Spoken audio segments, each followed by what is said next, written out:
जय माता दी भक्तगणों। ओम नमो नारायण। या देवी सर्वभूतेषु शक्तिरूपेण संस्थिता नमस्तस्यै नमस्तस्यै नमस्तस्यै नमो नमः। जय माँ कात्यायनी। नवरात्रि के छठे दिन माँ कात्यायनी की पूजा की जाती है।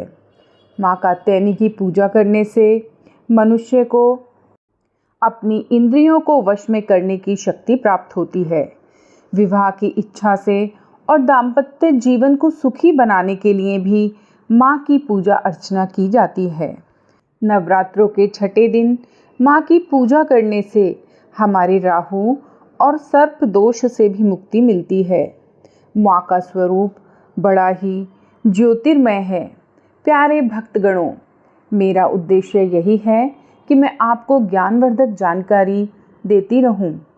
अगर आप भी माता रानी के सच्चे भक्त हैं, माता रानी में आपकी सच्ची आस्था है और माता रानी के प्रति आपका विश्वास है, तो आप मेरे चैनल को लाइक करें, सब्सक्राइब करें और वीडियो को शेयर भी करें। मेरा मकसद सिर्फ यही है कि मैं अच्छी ज्ञानवर्धक कहानियाँ आपको सुनाती रहूं। बोलो जय माता दी। माता रानी का स्वरूप अत्यंत भव्य और दिव्य है। माता सोने के समान चमकीली है। इनकी 4 भुजाएं हैं। माँ का वाहन सिंह है और माँ को पीला रंग बहुत ही पसंद है। अतः माँ की पूजा आप पीले वस्त्र धारण करके भी कर सकते हैं। अन्यथा आप कोई भी लाल, हरे, नीले वस्त्र भी पहन सकते हैं। लाल रंग का फूल जैसे कि गुलाब, कमल माँ को बहुत प्रिय हैं।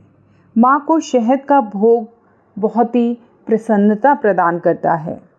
माँ कात्यायनी के स्वरूप की कथा इस प्रकार है। कहते हैं नवरात्रों के छठे दिन माँ कात्यायनी की पूजा की जाती है। दुर्गा माँ का कात्यायनी स्वरूप सबसे अधिक पूजित रूपों में से एक है। माँ को बुराई का नाश करने वाला भी माना जाता है। उनके 4 हाथ हैं। उनके एक हाथ वर मुद्रा में है, जिससे वह सबको आशीर्वाद देती हैं। दूसरा हाथ अभय मुद्रा में है, जिससे वह भक्तों की रक्षा करती हैं। तीसरे हाथ में तलवार और चौथे हाथ में कमल पुष्प है। कात्यायनी माता की पूजा करने वाले भक्त अपने मन को आज्ञा चक्र में समाहित कर लेते हैं। आज्ञा चक्र हमारी दोनों बाहों के बीच में होता है, ठीक माथे के केंद्र में होता है। प्राचीन समय की बात है। कत नाम के एक ऋषि थे, जिनके पुत्र का नाम कात्या था। ऋषि कात्या के एक वंशज का नाम कात्यायन रखा गया था। कात्यायन की कोई भी संतान नहीं थी, जिसके लिए उन्होंने संतान प्राप्त करने के लिए कठिन तपस्या की।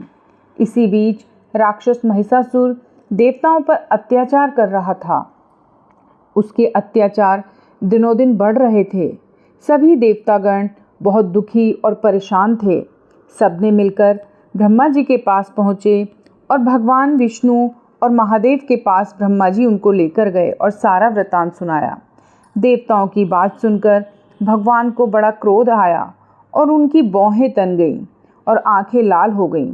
गुस्से में भगवान विष्णु और शंकर के मुख से एक तेज निकला। ब्रह्मा जी और सभी देवताओं के मुख से भी ऐसा ही एक तेज निकला।